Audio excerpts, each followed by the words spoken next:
risultati degli esami tossicologici, il diario, le sue frasi, i sogni di Alex Marangon ed una verità che la famiglia grida ormai da oltre un anno. Alex non si è ucciso, così l'avvocato Tigani ha annunciato la decisione della famiglia. È una denuncia querela che vogliamo depositare, con la quale diciamo la parte privata, quindi insomma i eredi, i genitori, la sorella di Alex, chiedano loro stessi la punizione di eventuali responsabili per la morte dell'amato Alex, come scrivevo, come dicevo. Parallelamente alla questione penale verrà portata avanti anche quella civilistica. L'ipotesi è la richiesta risarcitoria in ordine alle responsabilità per la morte del 25enne trovato senza vita il 2 luglio 2024 a Ciano del Montello. La famiglia, che ha potuto riavere il diario di Alex, ha letto le frasi del figlio di quella sera. Niente fa pensare ad un gesto estremo, ha precisato l'avvocato Tigani.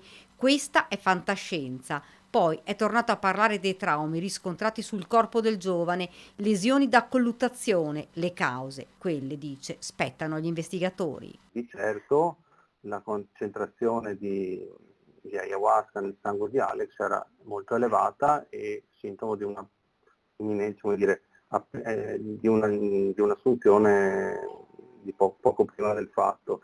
Va anche detto che tutte le sostanze di cui è composta l'ayahuasca sono tabellate. Una cosa è certa, quelle droghe nell'abbazia di Vidor sono state portate. Di certo le responsabilità ci sono, non è un fatto di certo accidentale, con la prudenza come dire, che connota sempre il nostro modo di agire, cercheremo di dare il nostro contributo anche con la presentazione di una denuncia. Nel diario di Alex, la ricerca di se stesso, i sogni ed i progetti da realizzare e poi quella parola scritta più volte, l'amore per la vita.